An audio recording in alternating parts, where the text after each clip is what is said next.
Welcome. Class is in session. It is I, Zaferino, and in today's video, we got ourselves another sparring session banger, right? Sparring series has been super popular lately. If you guys are interested in what this entails, essentially, it's a first to five with my students, where I then provide them feedback and replay analysis afterwards, and give them a nice little 100 match homework assignment for them to follow through with and stick to, stay focused, stay on track, and that way we can measure their progress in that specific skill set or concept for the next first to five session. Okay, so if you are interested in this, you can catch me on metafy.gg/@Zaferino1. all right, you can catch me over there. You have the freedom to do these on stream, or you can do these privately also. All right, so don't feel pressured. Some people don't like to be in the spotlight, so I offer both. All right, this is just a real cool way of giving back and helping people that want to watch from the sidelines, and of course it's a good cool way of just making some content, right? Shout outs to my YouTube. We finally hit 7,000 subs. I'm really proud of that. We're on to the 10K journey, all right? So I'm very thankful for all the viewership, the support, and just people giving me ideas over the years. So I'm very thankful for you guys, so thank you so much. Of course, as always, like the video, subscribe to the channel, let people know we exist, comment something for the algo boost. All right, and now let's get this show on the road. I'm pulling our student today, the chef's kisseur, Brandon. What up, brother? What up? How's it going? How goes it? I'm good, man. I'm blessed. Thank you so much for, of course, another one. If you guys don't know, Chef's Kiss is one of my longest tenured students. His growth has been super fucking awesome to watch. He's played multiple archetypes too in the meantime, which was pretty dope. From 5 to 6, and you can see, you know, your growth. And I'm hearing that you're playing another new character, so who may that be? That is Lord Bison. This guy right here in the back. Oh, Bison over there cheesing. He sees you in the back. Okay, cool. I'm hyped. So that's dope, because obviously I've been playing a lot of Bison. If the YouTubers don't know, I'm maining Akuma and Bison this season. Yeah. So yeah, that's gonna be dope. How do you feel about the character?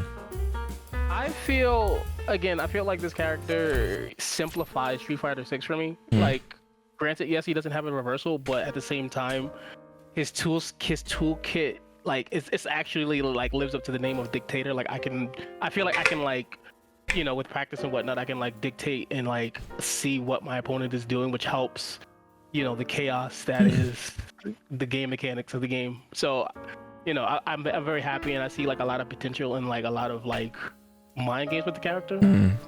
So like, you know, because again, previously I feel like I played characters that was a lot of straightforward, but this one I feel like there's a lot more depth to it in my opinion, and that's easy.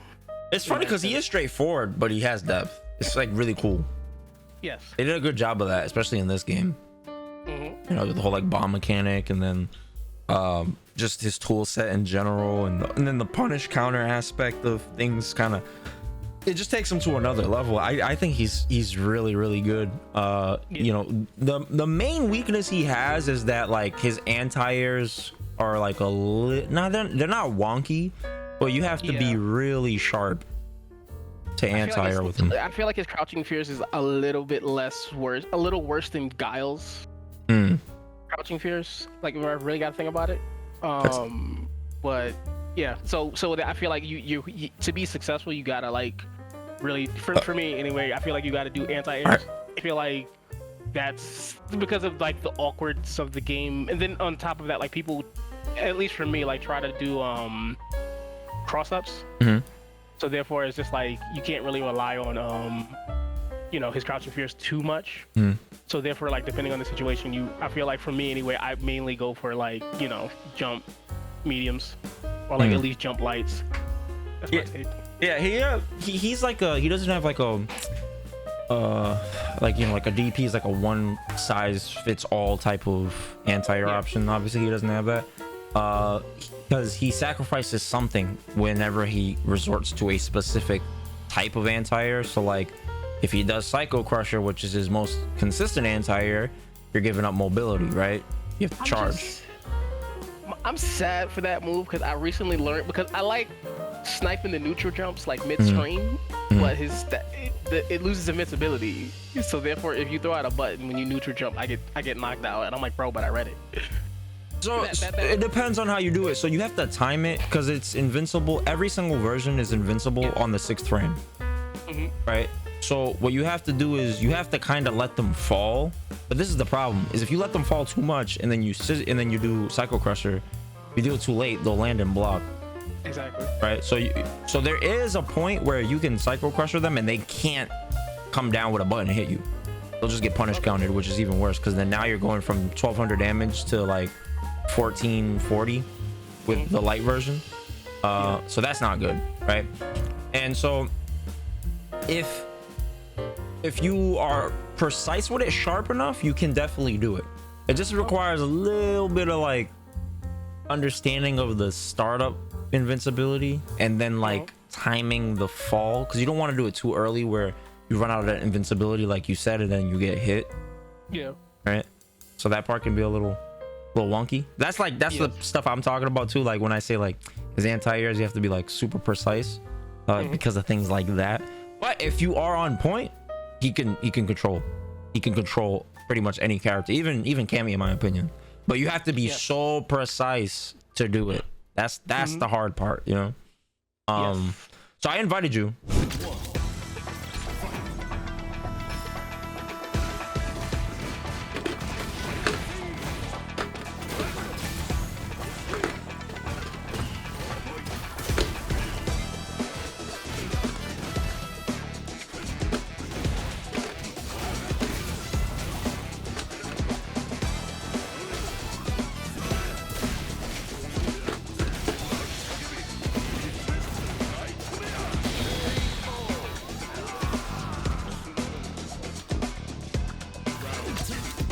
Okay, so that was me just kind of playing, but now let him do his stuff. Let me see.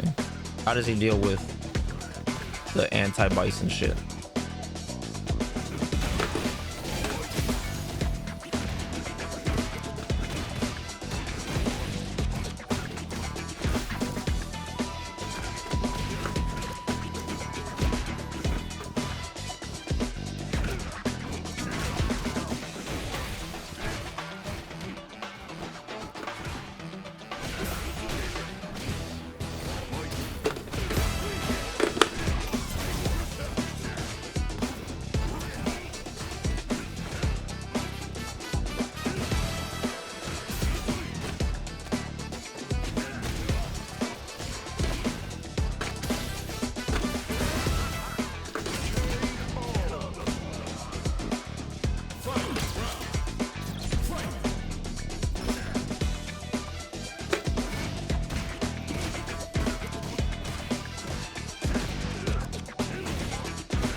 So I can see that he definitely has to work on countering the anti-bison approach, which is like, you know, people are backdashing, neutral jumping right here. My DI didn't come up. Ugh.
Nice.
So the first round of the set, I was like, okay, I'm gonna play like I'm trying to destroy you, right?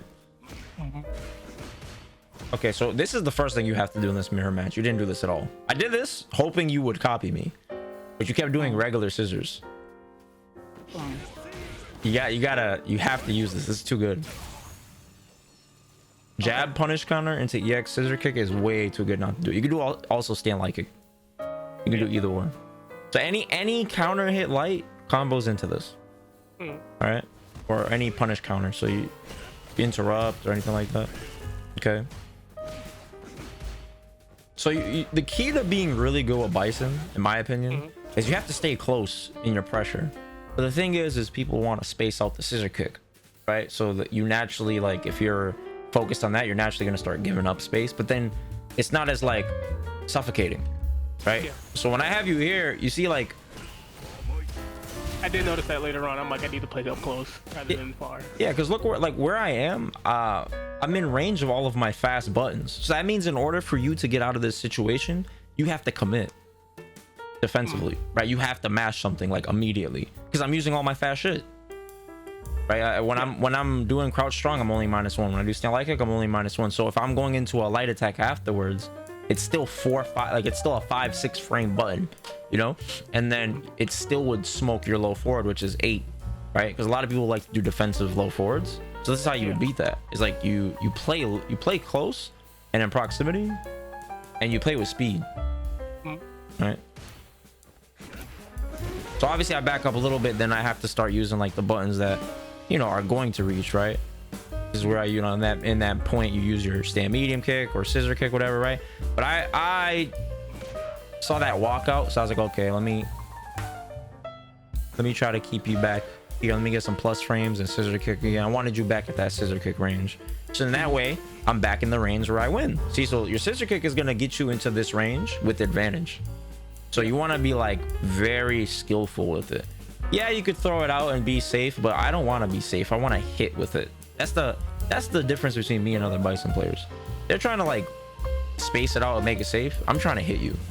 See, you say that, and I'm just like, bro, it's one of those conversations we had prior to like the preservation of life aspect, where just like I don't want to just randomly throw it out because I get punished, obviously. But I see your point. Yeah. So what you could do is you could like pay attention to walking patterns, pay attention to when somebody unblocks, right?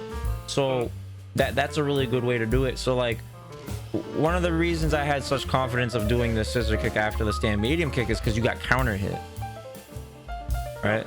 So usually when people get counter hit, it's like a hiccup. It's like, what the fuck? Wait, what? That's not intentional. This wasn't supposed to happen. And in those moments, especially if you have advantage, like right there, I was what, like plus 4 maybe, right? Let me see. Yeah, plus 4. Now my scissor kick becomes a 9-frame button, right? So if you go press stand medium kick, which is the range that we're at, you're gonna get counter hit. See? Yeah. That's what happened here. So even if you did it on reversal timing, I still was 1 frame faster than you. So this is a way that you can increase your accuracy with your scissor kick, is doing it when people get hit by certain shit, because they kind of want to like regain a sense of control, and they might break their teeth to do it. And then when you hit them with this, then this is when you could like take somebody's confidence, right? Okay.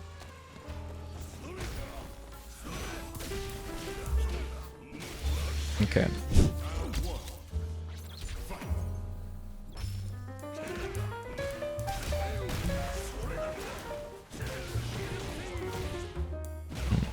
Let me see. Which game was this?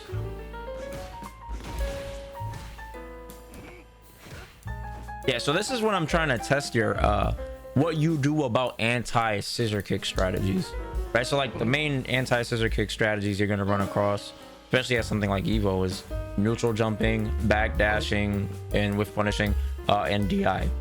Yeah. Right. So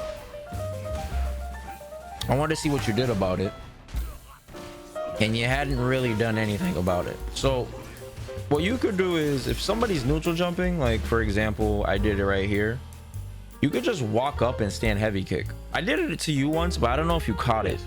I did catch it. Yeah, so like you can just walk up and do it. It doesn't give you a reward. Like there is a height, like if you do it perfectly, you can link level 1 and level 3, but that shit is so hard, it's not practical. I could probably get it against like certain characters because they have really high jump arcs, but just getting the knockdown is good enough, you know what I'm saying?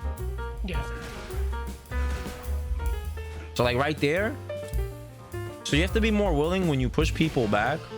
Like, okay, right there you could combo off of that, by the way. Stand fierce, counter hit, you get crouching medium punch.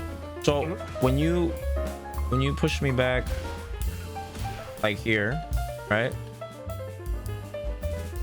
and then you walk back, look at the range you created. So of course I'm gonna jump. Oh, okay. Right, because you just created scissor kick range. So that what you could do is you go walk back, create the range on purpose, walk forward, and then punish the neutral jump. That's like one of the things you could do. Okay. You could push me back to create the range and then punish the neutral jump. You could let me walk back or push myself back to create the range. You see, so there's so many ways of creating that range. And the more ways that you have to create a range, the harder it is for your opponent to tell what your intentions are. You know what I'm saying? Because if I create that same range 5 different ways, it's going to be way harder for them to tell what my intentions are. You know what I'm saying? A sharp player will be able to see it and be like, oh, it's the neutral jump is what he wants. It's the spacing. So then you just delete the actions and only focus on creating the spacing, and then they'll punish you, right? But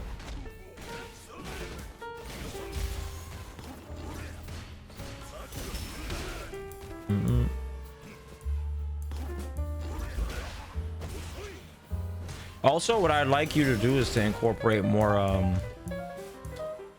like devil reverse feints, like do stomp in place. Every time you did it, you always came towards me. Okay.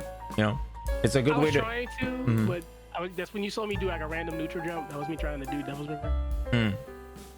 Yeah, so no, don't even double reverse. Just do the rise into the stomp and like right in front of you. So like you could throw off people trying to air you if they're like, you know, waiting for the double reverse part of it.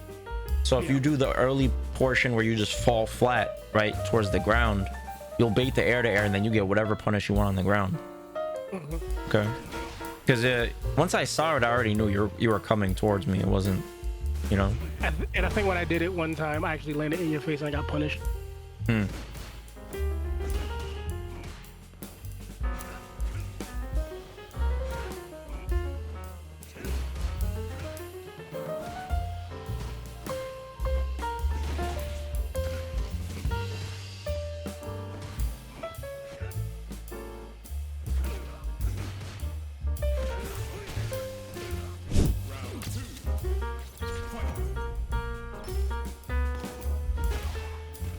See?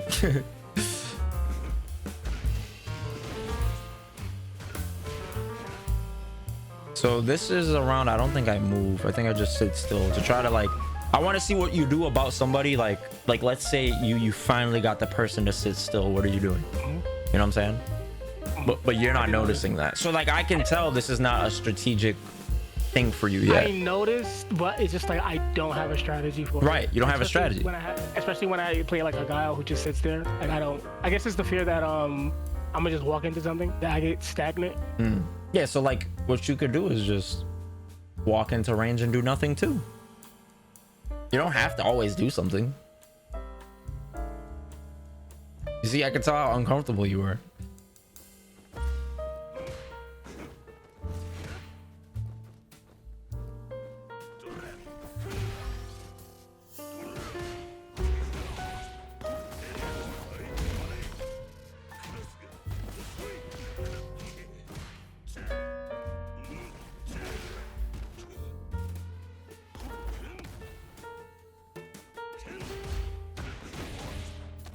Okay, now I see your point with the OD system. Mm-hmm.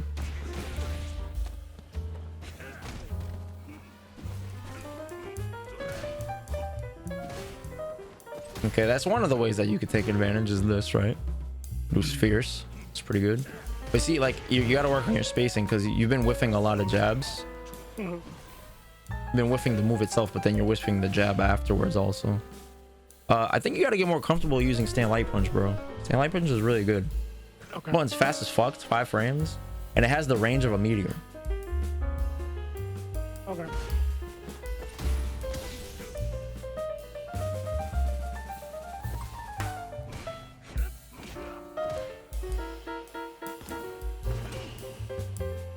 I just wanted out the corner.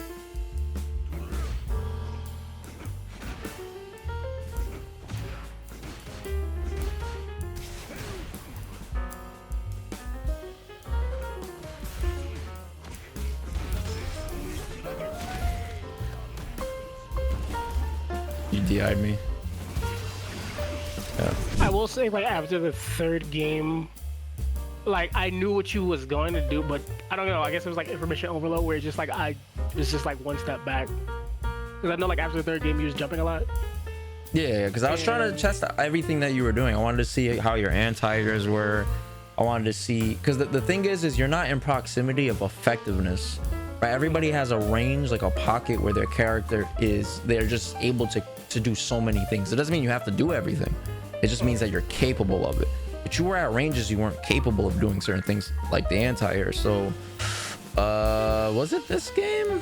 No. Yeah, because there were ranges, right, where I would jump, because you keep walking back so much, right? You're walking back so often that let's say, like, if we were to talk about like an effective range, maybe what Bison your effective range could be like, you know, it'd be like here, right? Say like here, right? Anywhere like here, because you have your pressure, right? You can like kind of split the pressure point right here when you're in like throw strike range or whatever. But then, like, the thing about being at these like ranges is it starts to get a little murky, because what happens is, it's just like a caution, right? We'll make this like yellow, right? Like, okay, you might have to slow down. Which Bison is your preference? Are you preferencing? Well, I'm doing it from your perspective. We're at the same exact range no matter what, Okay. right? Because we're playing the mirror match, so it doesn't really matter. But I'm just saying we're doing it from your perspective. So if you are in the green, I'm saying, right? Like if your character, I copy pasted you and put you right here inside of this. Anywhere inside of this is good, and the blue is just like for the throw range, right? That's like the throw her box, whatever. You would operate really, really well here because you're in range of all of your attacks effectively, right? On hit, Yes. on block, doesn't matter. Doesn't mean that you're safe, but it just means you can make contact, right? So whiffing is dangerous. So when you're at this range, the yellow essentially, your scissor kick can be a lot harder to use. Why? Because your opponent is further away from you, right? So they can walk back. By the time the scissor kick gets to them, they're just out of range. They could backdash, it'll whiff right in front of them. They could whiff punish it. They could just neutral jump, right? And it's a lot harder to air a neutral jump here. You see? But if you took that step forward and instead, you know, you went, all right, I'm going to just walk into this range. Boom. Now what happens is you're in range of contact, you're in range of scissor kick, stand medium kick, you're in range of stand fierce, right? You're in range of drive rush, right? You're in range. Yeah. But the thing is, because of the way you're naturally playing, where you're so nervous, right? Your avoidance is causing you to not play at the ranges where you have influence. So this is the thing I term as like the range of influence, right? ROI. Your ROI gives you the greatest ROI, which is your return on investment. If I were to hit you here, it wouldn't really mean anything. If I were to hit you here in the green, the investment is going to be tenfold. Why? Because I'm still in proximity to do other things, right? If I hit you here, I'm far. There's nothing like to really follow you up with. I drive rush, but I'm way further away, right? I can't drive rush throw you. That threat's not there anymore, right? I could jump, I guess, right? But that's super telegraphed, right? It's not scary. You don't have a lot of influence here. You take that step forward, you fight here. So here's my thing. It's the fact that I don't know. Maybe I play rank too much, but what I get in that range that you're saying is just like my opponent just goes like ham and go crazy. Next thing you know, it's, you know, if they can't win on the ground, next thing you know, it's like neutral jump and whatever, and it's just like, I don't know. For me, it's just like information overload. I feel, and just like I feel comfortable like outside. I don't know. Okay, so that's a great point, information overload. But the problem here is this is really information overload, because you're giving him the freedom to do whatever he wants. At least if you're close, you could box me in. You can subtract certain things. If I jump, you can anti-air. You can't anti-air crouch fierce here. That's what happened to you a couple times. I would jump and I'd land just outside of the range, right, of your hitbox, which would be like this going up, right? And then I would jump and then I would land like right here, and then this hitbox of your move is going like this, and I'm just sliding past it, and then I would get a empty jump punish, right? But if you took that step forward like we talked about, right, then you would be in this range,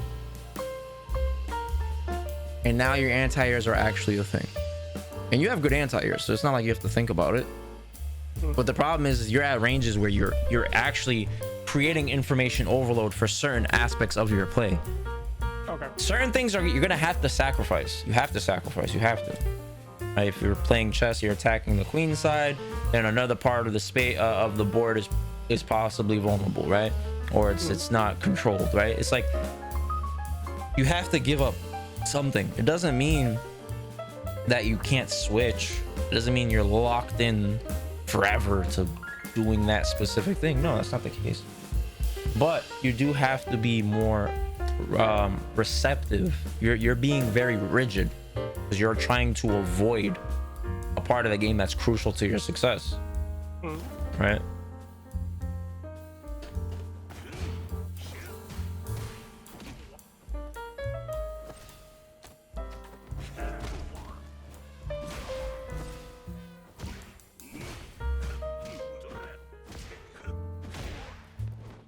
Once you get hit, it's like you're like, oh, okay, I gotta reset myself,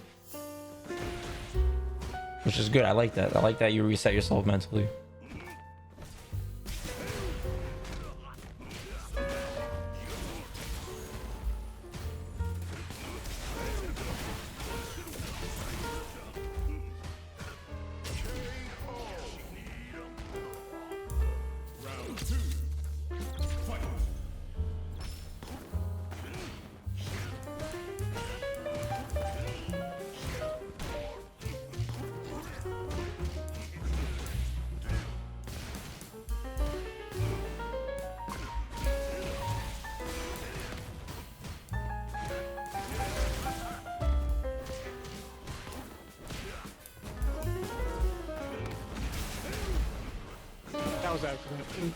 Yeah, I figured.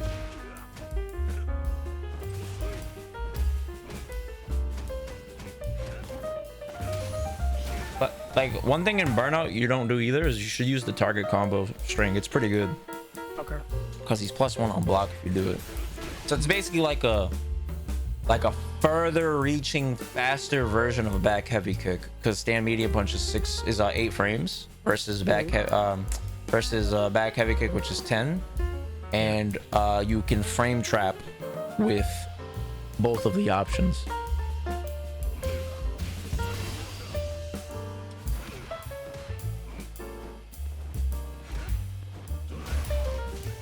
And I don't know, I feel like in these later games, it was just a matter of what was it? He was just capitalizing on my hesitation.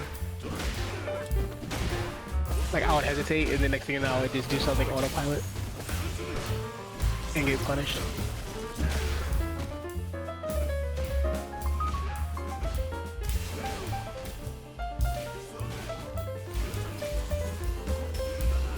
Did I kill level 1? If you optimize this, yes. Crouch fairs. Yeah. EX scissors into stand fierce level 1 would 100% kill me.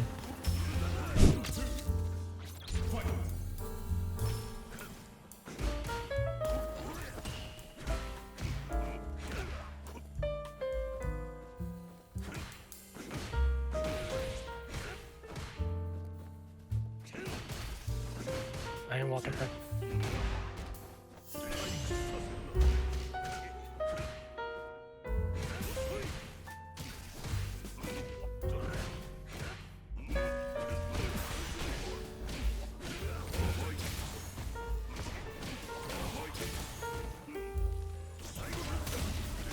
How would you go about dealing with jab check, in your opinion?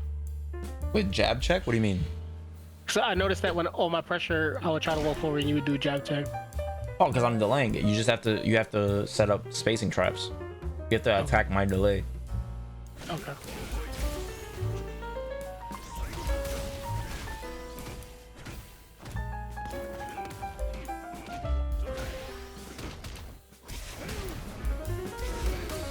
Yeah, so I did this because I was like, all right, he clearly is in scissor kick range. He clearly wants to gain that meter back. He clearly wants to gain some semblance of control again, right? That's why I did it twice. I was like, okay, he's gonna think I'm gonna chill. Nah, I'm doing it again. He ain't gonna do it again. He ain't gonna do it again. Yeah, scumbag. I'm good.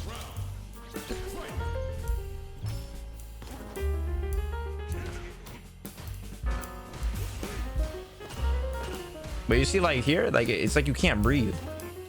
I was trying to perfect parry so bad.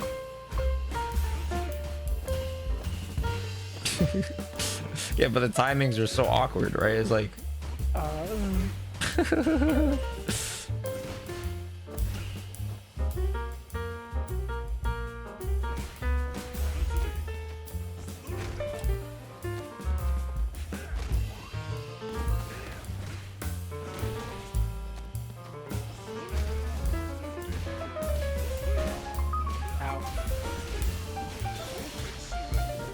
yeah. Oh yeah, so after this you get dash up into +4. Okay.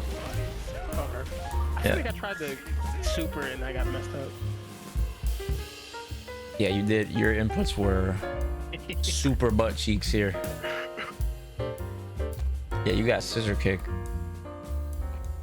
I think it registered this before this, maybe. I don't know. That was weird. Okay, so yeah, so for your homework, essentially what I want you to do, all right, is I need you to do this. You don't have to do this at Evo. I'm not gonna be. I'm not Evo. I'm a stream monster. Oh, okay. All right. So what I want you to essentially do is whenever you play, you need to at all times be here in your stand medium kick range. I need you to be there in this pocket, so that way you can practice being like a quarterback in the pocket who's dodging the sacks, right? And you are still able to anti-air, still maintain mental composure and whiff punish, and use your scissor kicks and things like that. Okay, I need you to be here. Okay, no more this, no more this, no more this. I want you to practice beating everything in front of you inside of this spacing, even if it's a grappler. I don't care. You're gonna lose a lot of points doing this, and this is totally fine, right? Or just go into a lounge, go into a customs, whatever. Just play people and just try to keep this. Okay, 100 games of you playing like this. So the point is that's gonna teach you that's not as scary as you think, right? And then you're gonna learn the rewards of being in this pocket where, yeah, Luke can do this, right? But look at how much bar he just lost. If I guess this, right, this situation, and I do that, he just lost 3 bars for that, right? And then now, if I just keep peppering him, he's gonna take all that drive chip, you know? So there's a reward in that. You don't always have to hit somebody to get a reward, right? The greatest reward in this game all starts from this meter right here. Bang. All right, this is the real health bar of the game. These two. Okay. This health bars are okay. They're cool to focus on when you're in like chip KO range. But aside from that, this. Because even when you want to get into chip KO range, when you want to focus on this the most, you still got to pay attention to this. Because it's like, oh, are they in burnout? Okay, now I can chip them out. See, so everything stems from the drive system. Okay. Right? So it's going to teach you how to appreciate certain wins, so that way you don't feel like you're losing. Because that's what's happening with you now, is your language, even when you said it, was, oh, you know, I'm you know, nervous about getting hit or whatever, right? That anxiety. And the way to mitigate anxiety is through direct experience, because that's what's going to give you your confidence and realize, oh, it's not that scary. It's not that bad, right? Because you said, like, when I was stringing you and I was staggering you, I didn't give a fuck. You could have just mass jab at any point, right? But because of my investigative work and where we were in the match and the things I was doing, I have that confidence based off of the experience that tells me, hey, there's a high probability this will work. It might not work, and you have to accept that. So you have to also accept that when you're in this pocket, you are going to make mistakes. You're going to fall flat on your face. You know, people are going to kill you sometimes really fast because you're still learning. Like, it's a part, it happens. You know, like right now I'm doing something new. I'm trying this new way of playing out, and I'm losing the players I know I could crush, but for the long term, it's way better for me to incorporate this new thing that I'm practicing. That's how you have to think. 2 steps back to take 20 steps forward. Give me $5 today, I give you $50 in a week. Obviously you're gonna do it. It's the same thing.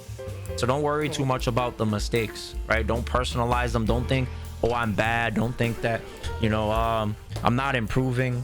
The real measurement of your progress is in your emotional state. If you could notice that, yo, I'm playing like not as scared or timid, I'm still losing, but I'm not as timid in these situations, that means you're in the right direction. Then one day you're gonna randomly wake up and everything's gonna click. Okay. All right. Yep. All right, my brother. So talk to me. How do you feel? I feel pretty good.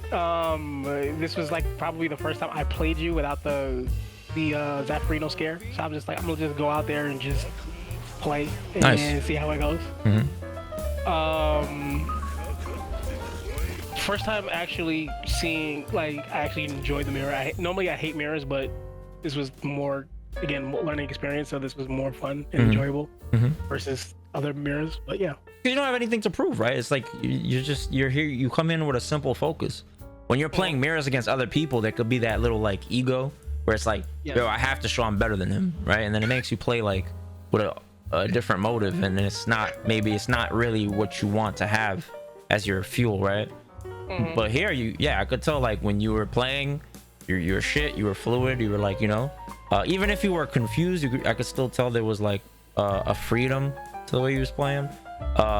You know, at least trying things. You weren't like ashamed to try things, you know, and that's good. That's how you got to practice. Like, that's the point of this. We're in a dojo, and we are going to figure out the little like the details, right? The details that in other environments it's gonna be too hostile, right? it's gonna be too intense. And then naturally, like if you're in ranked, you have the MR going up and down, and then you're gonna feel that extrinsic pressure of like, yo, okay, let me try to get my points back. And then you stop playing the way you were playing to learning, then you revert back to the way you used to play. So guess which muscle you're feeding. You're feeding your old muscle memory. Yeah. You know? So it's very, very important to like prioritize the long term over the short term. Your short term is your emotions, right? And getting back to that, to that comfort or satisfying your ego. But the long term is like the sustainability out of training like this. What you're gonna gain from it, you know? So yeah, all right. That's it for me. So anything else, Brandon? Not really. You gave me a lot. I gotta look at the tapes again just to see.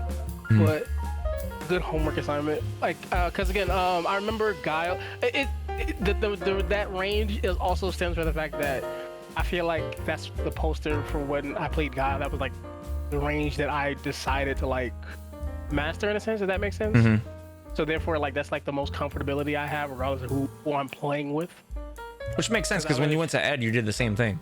So yeah, so I guess at this point it's just breaking an old habit and just getting used to a different range. Word. All right, well, thank you, brother, man. I appreciate you. And I look forward to the next one. Thank you, sir. All right, brother. Peace.